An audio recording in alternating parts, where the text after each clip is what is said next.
Quem é Danilo Dávila? Bom, Danilo Dávila nasceu em Porto Alegre no ano de 1941. Trabalhou muitos anos em Porto Alegre nas emissoras, eu acho que das principais emissoras de rádio do Brasil, na época, né, que eu estava, Renato. Eu comecei minha vida no rádio, numa rádio pequena lá, chamava-se Rádio Pampa. E na época que eu estava na Rádio Pampa, eu fui convidado para ir para a Rádio Gaúcha de Porto Alegre em 1960, creio. E o que você fazia? Na Rádio Pampa eu comecei como foca, né? Aliás, eu não era nem rádio, eu era foca da 0 hora, da última hora. Aí depois que o Dipon Zutier, que trabalhava na Pampa, me convidou para ir para ser redator de notícias. Eu preparava todo o noticiário na Pampa para ser apresentado, que nós tínhamos 2 horários.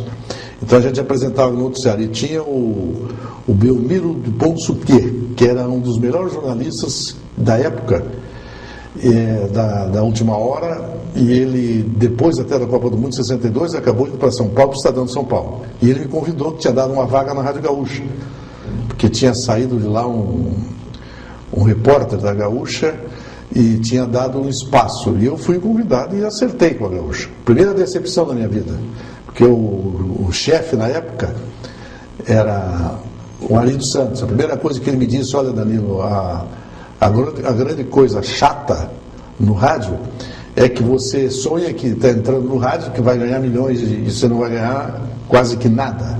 Pagavam muito mal, né? Na época não, acho que até hoje eles pagam mal. Então eu digo, mas por aí eles não, os salários aqui são baixos, tal. Mas eu acabei, que realmente eu queria mesmo era trabalhar em rádio. E lá que eu conheci o Willy Gonzer, que aí foi meu companheiro muitos anos lá na Rádio Gaúcha. Nós trabalhamos lá muitos anos. Comecei como redator, depois como noticiarista, eu apresentava boletins diários da rádio.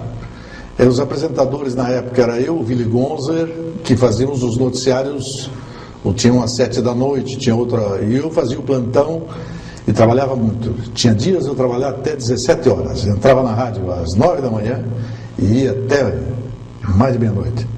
A gente cobria, ali realmente foi onde eu aprendi muito, não apenas de ser um radialista, mas aprendi a convivência com pessoas de diversos níveis culturais e artísticos na época. Eu apresentava, para ter uma ideia, na época era o auge da Elis Regina, por exemplo, era a cantora nossa, era companheira minha, era companheira do Vili. Então, porque o rádio tinha muito, as radionovelas, eu fiz até... Eu não cheguei a fazer novela na Gaúcha, eu fiz cursos de radioator, que tinha, e fazia alguma coisa, mas não na Gaúcha. Nós fazíamos um estúdio que não tinha nada a ver, nunca foi ao ar nada, na época. Então, ali eu aprendi muita coisa e a lidar com gente e ser gente também. Porque eu acho que esse chefe que eu tive foi muito importante na minha vida, o Ari dos Santos. Você começou com que idade lá? Eu tinha acho que 18 ou 19 anos. Era guri. E mais 18 anos, acho que 19 anos. Aí aconteceu que eu virei de redator, eu virei a repórter de campo, que lá em Porto Alegre a gente tinha o seguinte, tinha os setores de cada, tinha o Grêmio, tinha o Internacional, o Cruzeiro, o São José, eram os times da capital. E cada repórter fazia um setor. Eu comecei cobrindo o Zequinha, que era o São José. Então era eu e o Lauro Quadros que fazíamos o São José. Aí o Lauro saiu e foi para Guaíba. Aí eu fiquei no lugar dele fazendo o São José e o Grêmio, que ele fazia o Grêmio. Então eu fiz o Grêmio muitos anos. Vocês tiveram nesse período uma grande concorrente que foi a Guaíba. A Guaíba era a principal. A Guaíba para mim foi o grande boom no rádio no Brasil inteiro, quando a Copa de 58 que ela fez, e em 60 eu já estava na rádio e eu sofri muito. O grande trunfo dela foi de ter construído os primeiros transmissores de SSB para poder fazer as transmissões, porque a gente... as telefônicas eram impossíveis. Não, era radional e era uma rede só. Então era uma briga entre Bandeirantes, entre Globo e 5.000 naquela época. Então, para ter uma ideia, na Copa do Mundo de 62 no Chile, a Gaúcha foi. Entende? Foram 4 anos depois da Guaíba. Mas ela foi na marra. E ela não tinha ainda a estrutura que a Guaíba possuía. Ela procurou trazer técnicos, que o pessoal da Gaúcha era bom também, mas não tinha os aparelhos. Não tinha. Engenharia. Não, era complicado. Então, a Copa do Mundo, para ter uma ideia, no dia, na hora de começar, a gente perdeu contato com o Chile. Porque nós ficamos lá a manhã inteira chamando alô Chile, não entrava. Aí quando eu vi lá no fundo, vi ele falando. E eu disse, conta assim que vai. Ele entrou e foi. Aí depois ele passou por Resende transmitir. Quer dizer, o sofrimento da Gaúcha e a Guaíba deitavam lá, os caras trocavam ideia, conversavam na rua da praia, e nós ali. Mas a Gaúcha correu ali com ela, pau a pau em 62. Aí depois nas outras Copas ela foi normal. Aí já tinha os canais, né? Aí já tinha a Embratel, que aí era mais fácil fazer, né? Agora, naquela época da pedra, em que você puxar hoje, ninguém mais puxa nem fio dentro de campo. Então eu fazia reportagens no Olímpico lá, era com bando de fio de pendurado, puxa para cá, entende? Então era muito difícil. Hoje não, hoje é fácil. Hoje as aparelhagens todas são com muita facilidade de você fazer qualquer entrevista. Eu sofri muito. E eu trabalhava muito, eu era muito dedicado. Então, em função, não pela voz, porque naquela época tinha que ter voz. Hoje não, hoje qualquer um entra e sai falando por aí. Eu não tinha a voz que tinha, por exemplo, o Willy Gonzer, mas a gente supria isso com o trabalho e a execução de tudo que a gente ia fazendo. Então, sofreu-se muito naquela Copa de 62, e o salário sempre ruim. Não tinha ninguém ali que ganhasse bem. Apesar de que o profissionalismo é um ponto alto de todas as emissoras lá do Rio Grande. Tanto a Gaúcha, a Guaíba, como a Difusora. Que aqui ela não tinha onda curta, era só onda média. Era dos padres. Né? Que era dos padres que a Bandeirantes comprou no futuro. Depois, de alguns anos, a Bandeirantes comprou. Então, elas não tinham. Não tinha esse negócio, eu tenho que fazer não sei o quê, agora não vou, não. Tinha que bater cartão, tinha que entrar na rádio de manhã, bater cartão, ficar o dia inteiro. Entende? Era realmente. Foi uma grande escola para mim. Aí eu não me lembro, lá por ano de 63, um dia lá o Vili me convidou para almoçar. Nós fomos almoçar e ele disse: olha, o negócio é o seguinte, tem um camarada aí de Santa Catarina que quer contratar você. Eu digo, por que é um cara? Não sei se lembra do Lazinho, chegou a conhecer o Lazinho da Rádio Nereu Ramos, lá de Blumenau. E eu ganhava, para ter uma ideia, eu não sei quando é que era 8 mil reais, uma coisa assim, 8 mil cruzeiros, naquela época que eu ganhava em slip, que chamavam, né? Aí eu pedi a minha demissão porque eles me deram 40 mil. Então não tinha como. Eles chegaram para o Vili e ofereceram também um monte. Então o pessoal saiu. De 8 para 40, você não ia ficar na rádio. E uma coisa que eu analisei, eu poderia até ter continuado na Rádio Gaúcha. Só que eu fiquei pensando assim, para eu chegar a ser o que o Vili é hoje, o que o outro eu vou levar 50 anos, porque aqueles que estavam lá, eu era guri e já ouvi os caras não saíram nunca, é sempre os mesmos. Ali não tem esse negócio de dar colher de chá, por exemplo, na Globo. O Galvão, ele põe jogador de futebol, ele põe bandeirinha, tudo, mas ele não põe ninguém que transmita o futebol ao padrão dele. Eles não abrem. Então aí eu digo, bom, se eu ficar aqui, eu vou ficar 50 anos aqui e vai acabar, que um dia eu vou acabar desistindo, porque não vai ter chance nenhuma, esperar o cara morrer para você ir subindo. E aceitei a proposta. Aí eu fui para Nereu, lá em Blumenau, e o Silvio Rona já estava na Nereu Ramos. E o Silvio um dia me ligou, me falou, disse, olha, o Jair Brito assumiu a Rádio Independência. Aí contou a história da Independência, que a Independência tinha sido fundada na época do Maia Neto e o Jorge Nasser, em setembro de 63. E aí eu, na hora, digo, vamos embora. Aí vinha eu e o Silvio. E o Vili também, porque o Vili saiu da Gaúcha e veio para cá. Que fundou-se aqui, eu tenho a impressão, na época a gente procurou botar o mesmo que se fazia lá no Rio, porque o Vili era o chefe. E ele estava acostumado com o sistema de repórter, tudo isso aí, e implantou-se na Rádio Independência. Iniciou lá como noticiarista, né? Ele veio... Na Independência, ele fazia o noticiário da Petrobras. Exatamente. Era informativo da Petrobras. Brasileiro produzindo veículo para o Brasil, produzindo petróleo no Brasil, não sei o quê. Mas isso foi em 63, antes da Revolução. Quando houve a Revolução, a rádio era ligada ao PTB na época, que era o Maia Neto deputado. Eu acho que cortaram todas as verbas e a rádio entrou em crise, e o Jair Brito foi o primeiro a sair da rádio e foi para a Rádio Guaracá, levado pelo Euclides Cardoso, que era Guaracá e Cruzeiro do Sul. Não deu outra. Aí, e eu tinha na Independência, chamava-se Sentinela Esportivo, um programa de noticiário que eu fazia todos os dias, patrocinado pelo Café Alvorada, que quem me arrumou o patrocínio foi o Maurício Frutti. E quando eu saí a Alvorada já foi junto comigo. Já saímos da Rádio Independência, eu com o patrocínio já fomos para Guaracá. E o Vili não foi para Guaracá, ele ficou um tempo aqui, aí foi para Belo Horizonte, depois de Belo Horizonte voltou, ou uma rádio de São Paulo, e voltou a Porto Alegre, depois de Porto Alegre, de anos e anos. Veio trabalhar aqui em Curitiba de novo, na Clube Paranaense.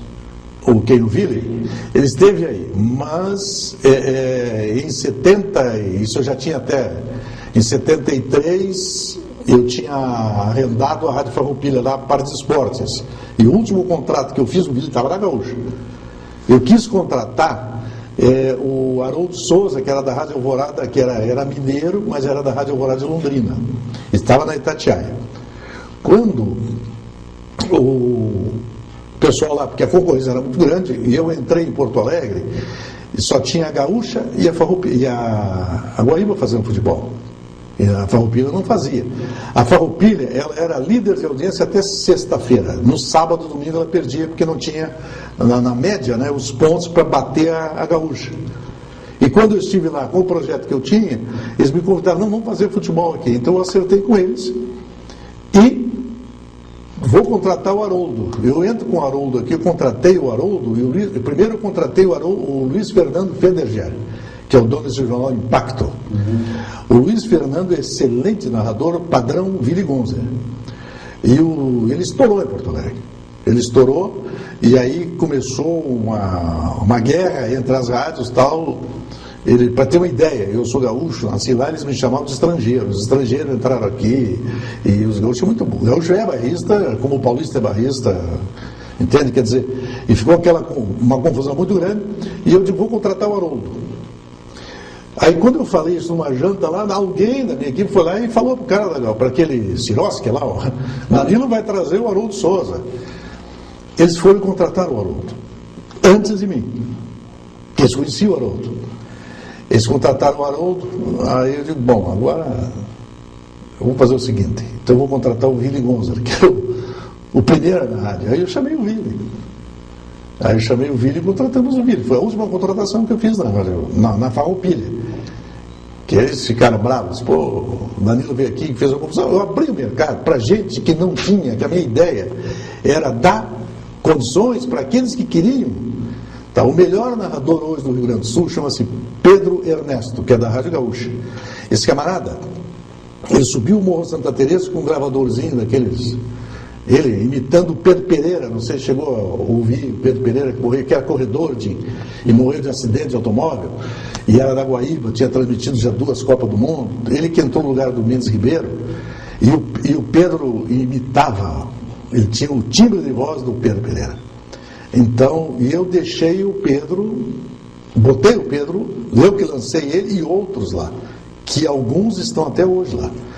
Então nós abrimos o microfone para gente que não quer ter chance. Então eu acho que eu fiz profissionalmente assim um grande trabalho para aquele pessoal de lá. Depois que eu saí, estourou a Tupi no Brasil inteiro e eles venderam a rádio para a Gaúcha.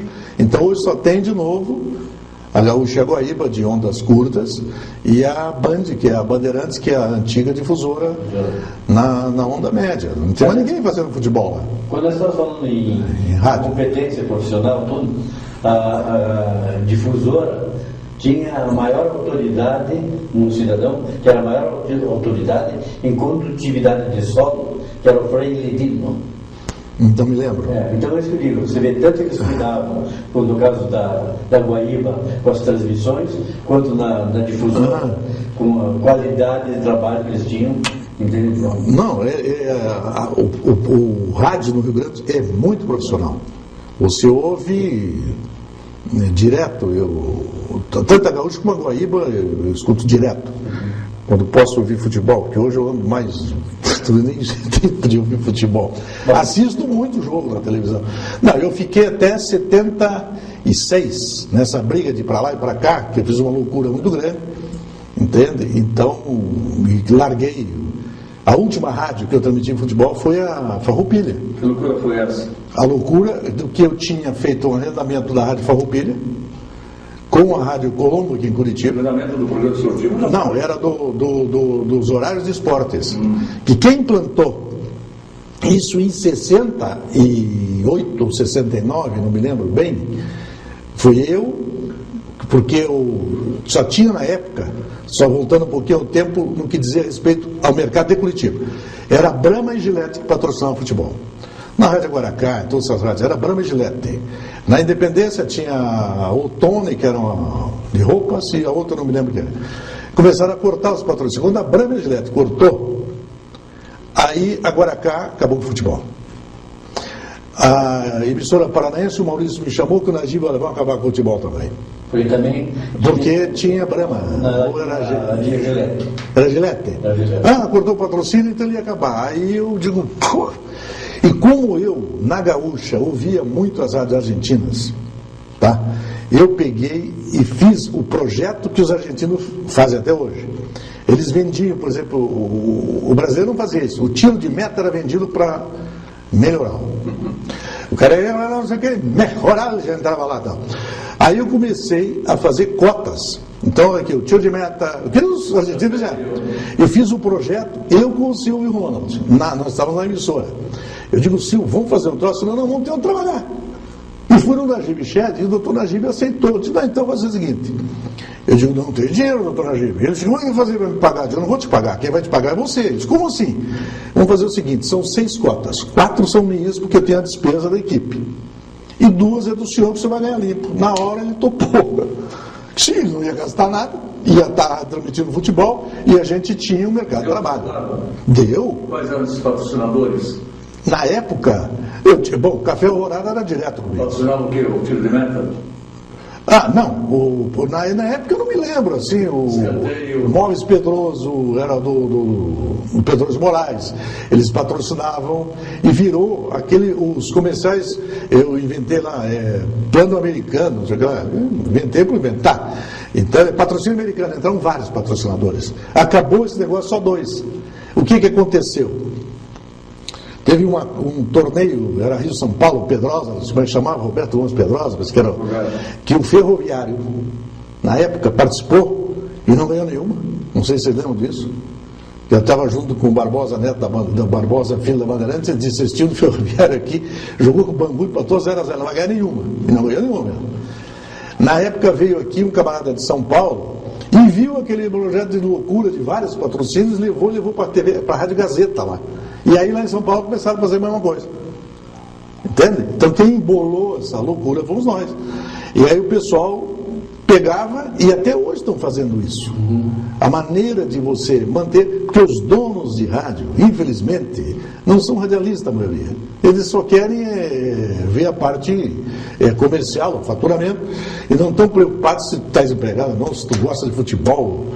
Excepcionalmente se encontra. O caso da Gaúcha não, porque o Maurício era jornalista, o Maurício Sobrinho.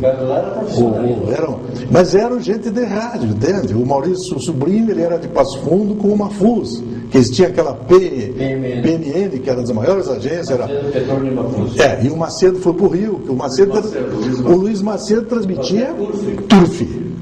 Entende? Eu lembrei agora de você que estava no Turf sempre, e o Macedo fazia Turf.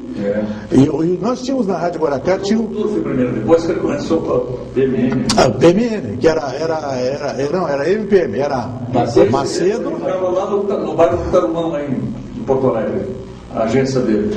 Não era Tarumã, era a agência da MPM, era ali naquela Praça da Redenção, por ali. Ali no centro, Santana. Não me lembro. Eu sei que eles eram fortes, eles tinham as contas de governo tudo. Entende? Eles tinham os esquemas lá, na época, lá, muito fortes. Depois que eles construíram. Eles tinham, o Maurício tinha uma representação de rádio, ele e o Balvê, Frederico Arnaldo Balvê, que foi presidente internacional, eles tinham uma rede de emissoras que representava. E eu trabalhei até uma delas simultaneamente na Gaúcha, porque eu fazia o esporte na Gaúcha, e de manhã na Rádio Porto Alegre, que chamava-se Gaúchinha, eu fazia o noticiário da manhã. Mas Danilo, você teve, estou escutando aqui, você teve 3 fases no rádio, no Rio Grande do Sul, eu tive Santa Catarina e no Paraná. No Paraná, há muitos anos aqui. E você viveu no rádio nesse tempo todo, né? Não necessariamente. Não necessariamente, mas não necessariamente de que rádio você viu mais? Gaúcho, catarinense ou Paraná? A Independência. O melhor salário foi a Independência. O melhor salário que tinha de rádio aqui era a Rádio Independência. A Rádio Gaúcha pagava mal. Preto, né? Tempo do Jair. A Rádio Gaúcha pagava mal, até hoje paga mal. As outras, Guaracá, Cruzeiro, tudo pagava mal. Então a gente ganhava, onde se ganhou mesmo foi a Independência. Só que eu tenho um diferencial na coisa, porque além de fazer o esporte de rádio, quando eu fui para a emissora, quem me levou para a emissora paranaense foi o Maurício, eu vendia patrocínio. Eu comecei vendendo patrocínio, até às vezes eu fico pensando, se eu tivesse começado a fazer no Rio Grande o que eu comecei a fazer aqui, eu não teria vindo para cá. Provavelmente, porque lá não tinha esse esquema de vender nada. Não. Lá a gente só entrava e fazia esporte o dia inteiro. Aqui não. Aqui aconteceu o seguinte, por uma necessidade na época, que a rádio, quando começou a cair, o Ville, nós tínhamos que fazer um jogo, não sei aonde, acho que Rio, São Paulo, e aí precisava de patrocínio. Eu fui falar com o Pedroso de Moraes, dos Móveis Pedroso, que ele era presidente, José Pedroso de Moraes. Eu falei com o seu Pedroso, eu digo, Pedroso precisava arrumar um patrocínio, para o jogo assim. Ele pegou e comprou e gostou e começou a comprar. Então a rádio tinha que, para te ter uma ideia, a Rádio Independência, quando ela fez 11 meses no ar, eu fiz um texto no Maracanã, estava eu e o Vila transmitindo, chovendo para burro, choveu lá no texto escrito da marca, a escalação do Vili apagou toda, porque quando se escreve ficou tudo borrado, não se entendia o que tinha que fazer tudo. Eu escrevi um texto do Vili, 11º mês no ar, a 12ª transmissão direta, porque era um acontecimento se fazer uma transmissão direta ao vivo do Rio de Janeiro. A gente tinha feito 12 transmissões em 11 meses. Tinha rádio que a vida inteira não tinha feito nada. Então, a Rádio Independência foi o grande impulso no rádio do Paraná. Foi aí que se iniciou a propaganda ou não? Não. Ainda não. Na Independência foi. Foi aí que eu comecei a vender, sabe? Só que eu vendia para a rádio, eu não ganhava comissão nenhuma. Eu simplesmente arrumava os patrocínios para pagar a rádio. Quando eu fui para a TV, para a rádio emissora paranaense, você estava na TV Paranaense, Canal 12.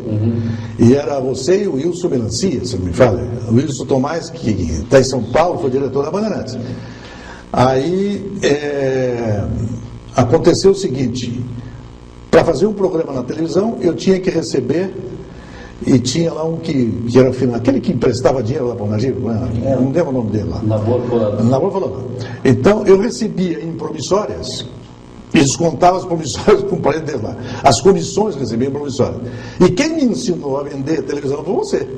Porque eu não sabia nada de televisão. Quem me ensinou foi o Renato. Porque o Renato chegou e disse, vai fazer como é que seguro, não sabia nem como é que era. Aí eu fui e vendi, foi um horror a apresentação, vendi, rapaz, um programa de televisão ao vivo para o Munir Caluf da Louvre, para botar um programa do Vanderlei Cardoso lá, que foi um horror. Apresentei mal para burro. Tinha feito outras entradas, eu tinha feito entrega de carro, até eu lembro daquela Bela, uma vez entregar. Eu sei quando me chamavam, o Baiar me chamava para fazer as apresentações, e ali eu comecei a fazer também televisão. E passei a fazer um programa que chamava-se Bola 12 na TV Paranaense, que era junto com a Gazeta na TV, não sei se você lembra, que era o Maurício que apresentava, o Jamur e a Dalgisa Portugal. Era a Dalgisa Portugal, né? Não, a Dalgisa apresentava um outro. Rosemary, Na tela. Era Rosemary? Não, era. Na Gazeta na TV na Paranaense. Era a Filomena, era o Jamur. Eu me lembro. Entrou o JJ também. JJ, mas depois. isso no Canal 4. Não, no Canal 12. Ah, no Canal 12, na Gazeta da TV. E o diretor era o Rafael Delala. Sim. E o Rafael Delala que matou coisa antes de anunciar lá. Foi aquele presidente lá que tinha morrido lá, anunciou antes. Uma confusão desgraçada, essa eu não quero nem entrar. Então, não, deixa pra lá. Aí na Gazeta da TV eu fazia o Bola 12. E o Bola 12, ali tinha uma briga interna, porque é o seguinte, eu não gosto de escrever nada. Porque se eu escrevo, eu começo a ler, me perco todo. Então eu fazia tudo improviso. E o pessoal lá ficava bravo. O Marco Antoniello, eu estou acompanhando aqui, você mudou, não mudei nada. Aí é que eu sabia, eu só dizia, olha, o término é assim. Boa noite, senhoras, e toma muda. E aí, aquilo foi indo e eu peguei a audiência. O pessoal gostava e tal. Quando foi, acho que 70, eu não me lembro que ano foi lá, depois de 70, eu tive só tinha uma rede de Embratel para fazer os jogos de um torneio nacional, não me lembro o que era, e eu vendi para a Philips. Eu consegui convencer o Paulo Miranda, do Canal 4, e o Felipe Engel, que era e aquele Frank de Holanda, Frank de Holanda, né? O Frank, da gente fazer lá no Grande fazia um pulo. Aí eu digo, vamos fazer um pulo, só tinha um canal, porque a gente brigava. A primeira transmissão de televisão, de futebol de Pernambuco, fui eu que fiz, pela TV Paranaense.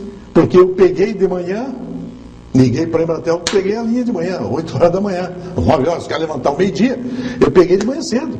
E peguei a linha e daí? Acabei com os outros. Aí deu uma briga muito grande, porque eu não dei, eu fiz sozinho, Recife lá. Foi uma confusão muito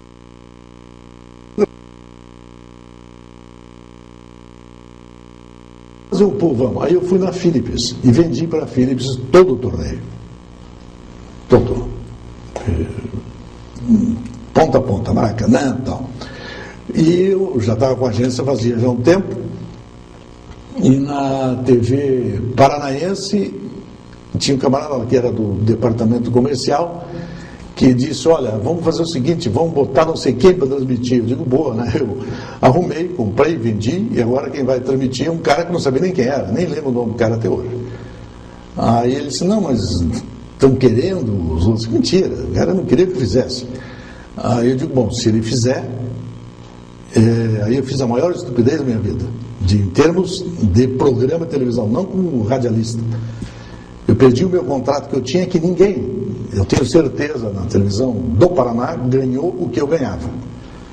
Aí eu cheguei, bom, se fizer assim, eu estou fora. Isso eram 10 horas da manhã do sábado. E ele disse, não, vai ser assim. Aí eu liguei para o doutor Francisco, que o doutor Francisco era meu padrinho. Digo, doutor Francisco, o negócio é o seguinte, eu vou sair da televisão. O que houve? Eu digo, não quero mais continuar, depois a gente fala segunda-feira e tal. Eu saí dali e fui levar um slide para você que já estava lá no Canal 4. Uhum. Aliás, não sei se estava, era o Irã de Holanda. O Irã de Holanda, eu... Nassib Jamur. Nassib. Renato, eu cheguei na televisão para levar um slide, que era slide, naquela época não tinha, tem que explicar para o pessoal o que é slide, as propagandas tudo com slide, não era com VT. Aí eu cheguei lá, eu estava dentro do carro, o Irã já sabia que eu tinha brigado com o Canal 12. Aí ele me pegou e desce aqui. Aí o que foi? Eu vamos entrar. Eu sentei num sofá que tinha naquele sofá, aquela sala, né? E veio o Nassib, aquele jeitão dele, o gaúcho, o negócio é o seguinte, amanhã, vamos fazer o seguinte, você vem para cá. Eu digo, pô, nem bem tinha saído. E aí vamos lançar aqui os bons de bola. Na segunda-feira. Porque na Paranaense o Bola 12 tinha audiência. Então sai um cara já com os patrocínios que eu tinha. Então aí nós inauguramos os Bons de Bola, que foi o melhor programa de esporte e televisão. Quando tinha os Bons de Bola, tinha aquela Alianças para o Sucesso, que o Renato participou uma vez, que eu vi. Não é mentira. Paulo Planeboara, que você participou com tua senhora, não sei o que tal.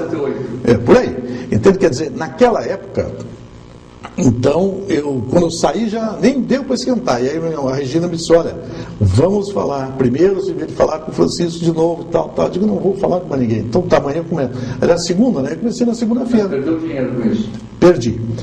Veja bem, ali, depois, né, de tempos, que eu raciocinei o porquê de tanta, sabe, pressão. Veio um camarada da Globo, para ter uma ideia, está aí o Silas de Paula, que era na época, e o Renato, não sei se não estava lá ainda, mas na Paranaense. Não, o Silas era ali na rua Mariana Milano Perneta, ali. E veio um diretor da Globo, aqui, um magrinho, não me lembro quem era, que eles queriam um apresentador para levar para o Rio de Janeiro.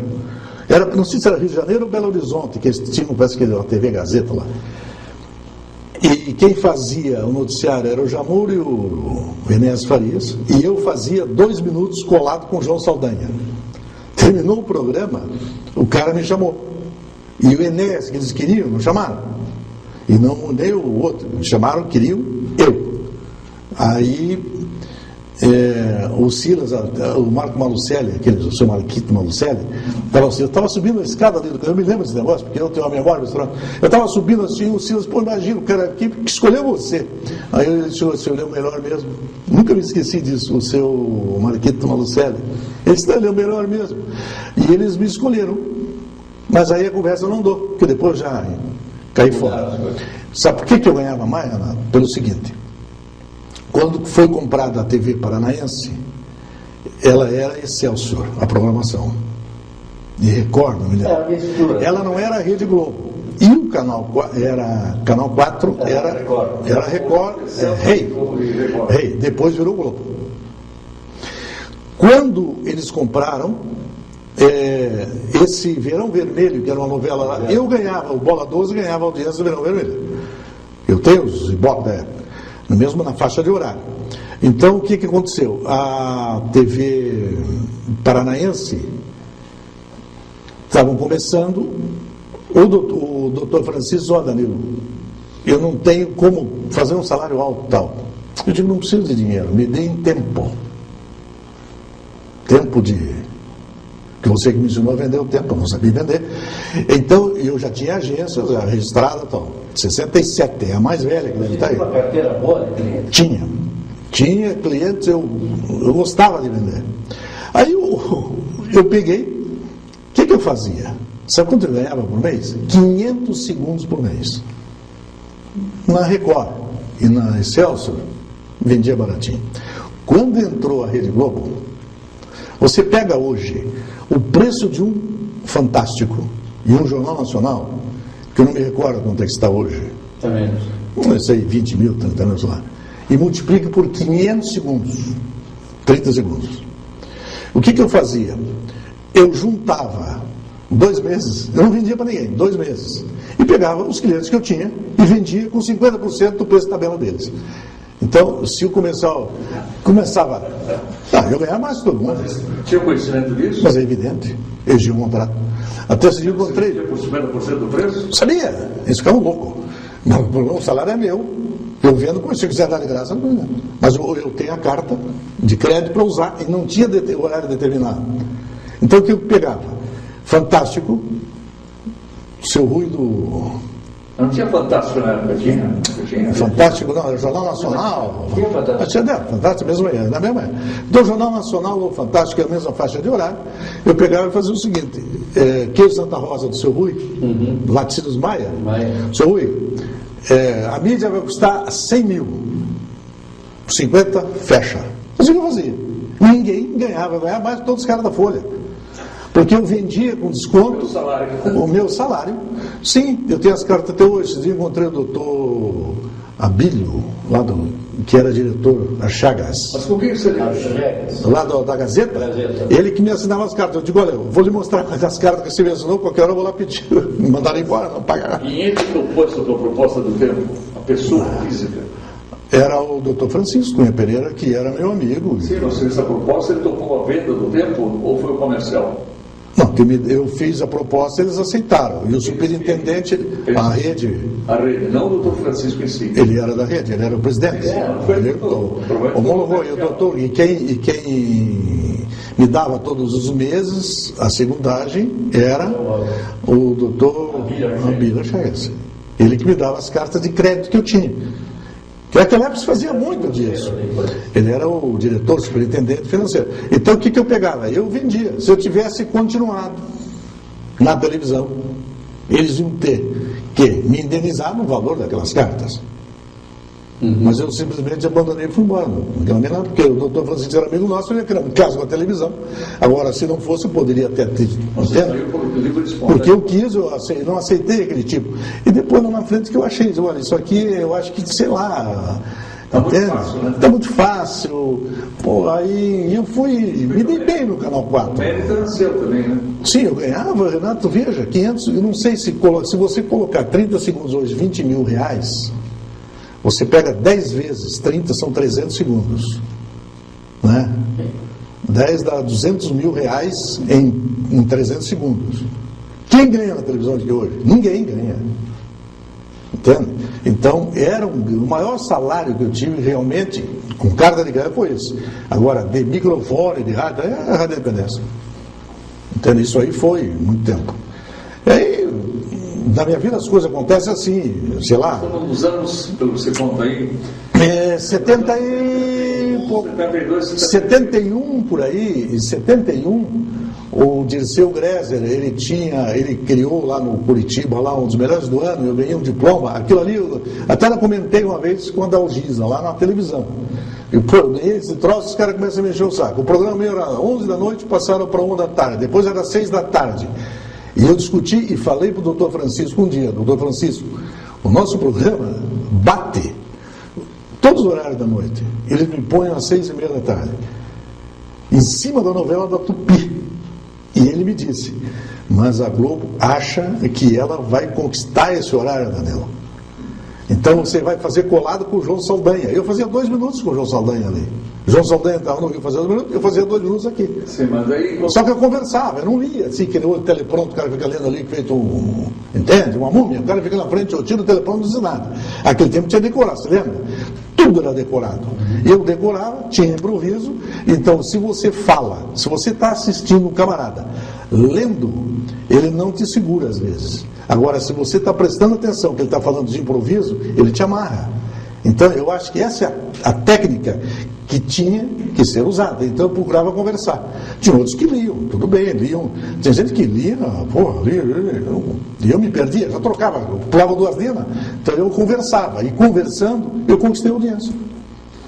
Mas, Danilo, então, isso aí foi por 70 e picos, né? Nos anos 70 e tantos, né? 76. Você deixou a televisão e... A televisão... Você deixou quando a televisão? Foi lá por 80 e poucos. Pois é, daí quando você agora no período... O negócio das misses, que quer entrar, Eu queria perguntar, quando você entrou no setor das coxas e dos seios daí? Isso aí foi o seguinte, eu tinha um cliente das misses. É o Carneiro que um dia eu fui na cabine, o Carneiro estava mexendo lá, Danilo Dávila trocou as coxas do jogador pelas coxas das mulheres, ele fez muito bem. Eu digo, realmente, é o melhor do que ficar transmitindo futebol na chuva, isso é um absurdo, é o que a gente fazia todo dia. E pegava gripe. Deus do céu, eu peguei cada uma. Aquele campo da Baixada ali, eu ia resfriado. Era fazer um jogo ali de futebol num domingo de chuva, na segunda-feira eu estava com gripe. Ali era um frio horrível. A Baixada ali no Joaquim Américo, hoje onde é a Arena, aquilo ali era um horror. Entende? Paraná, primeiro Miss Paraná teu. Que eu fiz em 1970 e 77. Aí já tinha passado muita coisa, né? Embaixo da ponte. 32 anos. Você faz até hoje, né? É a empresa mais antiga de Miss, a nossa. Porque Por acaso, aconteceu o seguinte, eu tinha a maiô Zetesa do Jacques Amani. O maiô, o Etesa, inventou de querer comprar o patrocínio do Miss Paraná, o Miss Curitiba, aí, que era no Canal 6 ali. Aí ele é meu cliente, me chamou, fui lá, digo, então vamos fazer o seguinte, vamos dar os maiôs. Nós damos os maiôs para lá. Foi assim que começou. E era o Bittencourt que estava coordenando, e o concurso foi em Paranaguá, tal, a Etesa deu os maiôs. E o patrocínio na rede era da Catalina. Aí deu um pau para a Catalina, porque eles pegaram os maiores da Etesa e tal. No outro ano, antes de começar, o Martinez me disse, Danilo, tu quer ficar com o Miss Paraná para você? Eu passo tudo isso aí para você, porque ele era do Diários Associados, eu não quero saber, não sei o quê. E me passou porque eu tinha um bom relacionamento com eles, comercialmente, nós tínhamos, ele tinha o Silvio Santos, que era ainda lá no coisa, na TV... Canal 6, não, era TV Paraná Canal 6, não era a Rede OM, nada. Aí eu peguei e digo, então tá bom. E eu passei a fazer, foi então, de fato, em 78, que nós fizemos no ginásio do Pinheiros, que não tinha lugar, eram uns 40 e tantos candidatos na época, com transmissão ao vivo e tal. Naquele ano foi, no outro ano, a Tupi passou para o Canal 4. Aí nós fomos para o Canal 4 também. Eu acho que você estava no Canal 4, não sei se era você que estava. Não estava mais. Você já tinha saído. Tá. Era o Paulo Miranda também. Eu não me lembro quem é que estava lá. Miranda e Holanda. Era o Irã que estava lá. Então a gente começou a fazer com o Canal 4 o Miss Paraná e o Miss Curitiba. Aí foi indo, quando foi em 81 acabou a rede. 81, 82, que acabou a rede Tupi, mas eu já estava entrosado com o Miss Brasil em Brasília, que era com a rede, que era o Paulo que fazia a apresentação, mas a produção era da rede Tupi Televisão, que era em Brasília. Desde aquela época, nós estamos. E nós começamos a fazer aquilo ali paralelamente com a publicidade, que acabou. Chegou uma época em que eu tive que optar, ou a gente se dedica mais à publicidade, ou aos eventos. E a gente resolveu investir muito nos eventos. E hoje, no mundo, pode ser que tenha, que deve ter, mas nós somos muito fortes. Nós temos eventos em vários países do mundo, quase todas as semanas. Nós temos uma brasileira indo, que eu indico, ou a gente vai lá e ajuda a fazer. Entende? Eu estou com uma hoje na Grécia, a semana que vem tem uma outra para a República Dominicana, e os concursos nacionais. Então, tomou você viu, né? Então é uma loucura muito grande, mas agora nós estamos numa situação seguinte, ou você permanece com a loucura, ou para. Se parar, jogou fora do que você fez. Nós quem? Você? Nós é a família. A nossa empresa é uma empresa familiar. Entende? Então todos estão entrando. Se você for hoje lá, você vai ver. Nós temos um evento domingo, que é o concurso de criança, que foi inventado há muitos anos atrás, e é o maior evento infantil a nível nacional, e o maior evento infantil mundial é nosso também, chama-se Little Miss Nations, que é Miss Nações Infantil, que vai ser agora de 23 a 30 de agosto aqui em Curitiba. Você coordena, a família coordena toda essa... A parte internacional de eventos, na parte, veja bem, na parte internacional, é a minha filha que mais trabalha na parte internacional, e viajamos direto. Eu, semana que vem, eu estou na República. Quando a semana passada, Dominicana. Eu vou para a República Dominicana, aí ela já vai indo para. Ela foi na Bulgária agora, e o Otávio veio da Bulgária esses dias, o outro, o meu filho. Porque quando é concurso de criança, a gente faz questão de que vá alguém da empresa acompanhando a mãe da criança, entende? Porque vai com criança só, né? Não, nem sempre. Porque às vezes eu tenho 3 categorias, de 4 a 7, 7 a 10, 11 a 13, de criança. Entende? Hoje, por exemplo, nós vem só da Bulgária, virão 5 crianças da faixa de 7 a 10 anos, para concorrer aqui no Brasil do Nações Infantil. Só da Bulgária. Eu tenho, da Rússia já tem, Tarquistão, Cazaquistão. Eu tenho os coordenadores bons lá, e eles me mandam para os eventos aqui. No Brasil é fraco agora, o movimento é bom. Muito bom. Eu fechei uma parceria muito boa com a Rede Globo, então nós tivemos ano passado, não sei se chegaram assistindo, fantástico, um concurso de criança que teve, nós que fizemos, o Miss Brasil Infantil. Do Miss Brasil em si é teu também? Sim, mas aí é com o Miss Globo que eu trabalho. Veja bem, o Miss Brasil tradicional nós fazemos, só que a franquia do Miss Universo não está conosco, está com uma outra empresa que trabalha com a Bandeirantes. E a gente tem a franquia do Miss Globo Internacional, que hoje veio ainda, a confirmação vai ser dia 30 de outubro. Você ganha deste ano. Patrocínio da de patrocínios nacionais, quando são os eventos aqui. Não é você que procura o patrocinador? Sim, nós temos os contatos, né, de patrocínios e também taxas de inscrições, todo mundo paga a franquia, eu compro franquia, eu pago franquia. Então, as franquias, eu vendo muita franquia. Mas o Miss Paraná, o Miss Paraná... Não, os nacionais, não os internacionais. Agora, uma análise do analista... Sim. Na questão... Nacional? O nacional, o estadual, o nacional, já não é popularmente como era antigamente. Não. Mas dá talvez mais faturamento agora do que antes. Sim, antes só tinha um evento. Então, o Miss Brasil, antigamente, ele era vinculado a um evento, que era o Miss Universo. O Miss Universo caiu no mundo inteiro, vocês devem ter ouvido o que eu ouvia. Dizia assim, Miss acabou, já era, Miss já era. Porque o Miss Universo caiu no mundo todo. Só que, nesse ínterim, eu entrei na parte internacional e descobri que existiam outros concursos semelhantes ao Miss Universo e que no Brasil não existia. O Miss Globo Internacional, o Miss Rainha do Mundo Internacional é tão forte como o Miss Universo e o Miss Globo. Miss Turismo Internacional tem N concursos no mundo e que o brasileiro nem sabia que tinha. Aí eu abri, né, o mercado praticamente. Hoje tem muita gente concorrendo com a gente. Brasileiros que foram atrás daquilo que a gente, como se diz, né, aqui nada se cria, tudo se copia. Os próprios concursos de criança, hoje tem várias empresas fazendo semelhantes ao que a gente faz. Então, isto aí é complicado. Os direitos disso, do ponto de vista jurídico? Não registra o título Brasil. O Miss Brasil, por exemplo, o Miss Brasil eu registrei. Os teus? Os meus, claro. O Miss Brasil, concurso oficial Miss Brasil. É teu? É meu.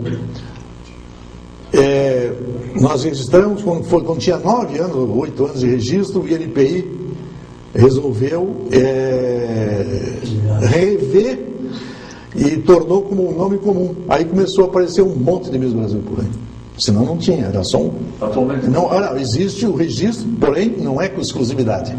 E hoje o que você tem exclusividade? Algum registro nenhum? Não, nós temos no Miss Nações Infantis, esse livro Miss Nations é nosso exclusivo no mundo todo. Ninguém pode fazer igual criado e registrados, todos. Entende? Então, todos os eventos infantis, tudo registrado. Bem, nós estamos falando muito em dinheiro. Em dinheiro. Agora vamos entrar. Quem que ganha mais? Não é nada disso. Vou entrar um pouquinho nos bastidores desses concursos, principalmente nas décadas dos anos 80. Qual é o grande trabalho que você tinha com as mães, das moças? Renato, os problemas. Você falou bem a época, né? Você falou, por exemplo, cada época. Então, veja, era mais difícil. Então, por exemplo, na época de 80, 85, a candidata viaja, a mãe tinha que ir junto, babá, entende? Então você tinha que arrumar uma passagem para mim e mais para a mãe. Então naquela época era assim.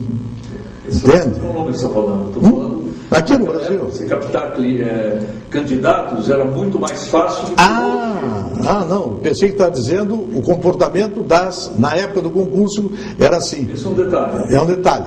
Então, hoje participam muito mais que antigamente. Renato, para ter uma ideia. Mas era mais, pelo menos no âmbito nacional, era mais fácil. O Miss Brasil tinha mais... Era mais centralizado. Termo de Ângelas Vasconcelos. Claro. Mas isso não era só Miss Brasil, era Miss Argentina, Miss Paraguai, Miss Uruguai, todos eram centralizados num evento só. Todo mundo queria participar. Exatamente. Então, não é que todos queriam participar. Tinha muita audiência e o pessoal assistia, mas para você arrumar Miss também era difícil. Naquela época era mais difícil que hoje. Hoje, você põe uma matéria na televisão, a própria candidata já liga. Antigamente ela tinha que perguntar para a mãe se podia ligar. que não era assim. Por vaidade, por prêmios e tudo, né? Exatamente, entende? Quer dizer, era difícil, né? Você queria fazer um concurso, pô, tinha uma série de barreiras que hoje não tem mais. Hoje a Miss ganha o concurso, às vezes a mãe nem vai assistir o concurso, tá? Não vai, ela viaja, vai representar o Brasil e está aí. Naquela época, há 30 anos atrás, de jeito nenhum. Era complicado a coisa, então era diferente. Entende? Então o comportamento era uma coisa. Agora, a facilidade.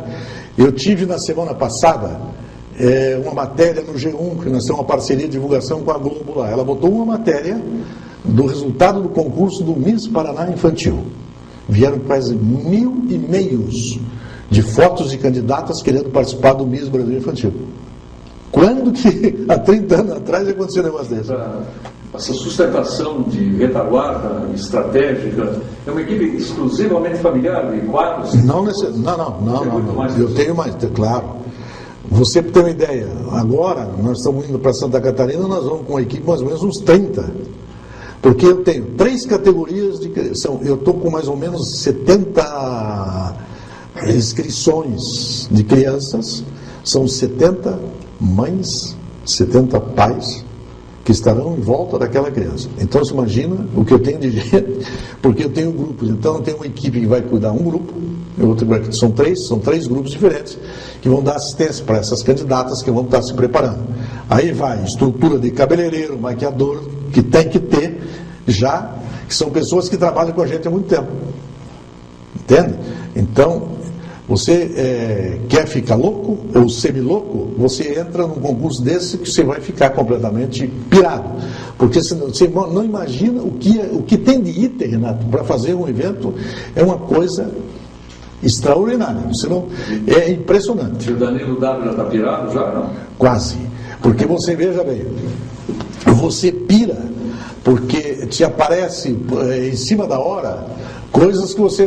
Hoje, por exemplo, a Globo me ligou ontem, a garota da Globo, aquele Profissão Repórter, vai fazer a cobertura para nós. Só que eles trocaram a equipe. Chegou, pô, estou tudo preparado agora, pô, a Mariana, agora não, agora é a Gabriela que vem. Aí você tem que avisar o hotel, que não é mais aquela. Então são coisas que vão surgindo assim, que tem que ter muito tato para saber lidar, porque senão se queima. Se paga, eu tenho as empresas, tem a empresa de eventos, que ela é simples, né? E tem a empresa de publicidade, que é outro tipo de tributo que se paga hoje. Nome da empresa? Qual delas? A Danilo W Propaganda é uma empresa de publicidade. Sim. Tá? E a Danilo W Eventos de Beleza, que é o nome fantasia. Que mais? Quer saber mais alguma coisa, Renato? Você fazer um resumo rápido aí, de tudo o que você desejar ainda. Nós temos 1 minuto para você fazer as suas últimas considerações. Você deixou esse minuto apertadinho, hein? Olha, eu quero dizer que para mim é uma honra muito grande, não sendo do Paraná, ser homenageado com uma produção, que eu tenho certeza que eu disse aquilo que eu achei que devia dizer. Vocês me pediram, traga alguém para... Não, vamos conversar nós. Porque a minha vida é assim, aberta, todo mundo sabe como é que não tem que fazer, olha, especificamente, vai lá e me faz essas perguntas. Então, eu acho que foi muito bom e espero que gostem. E se vocês gostaram também, e marque 3 horas depois.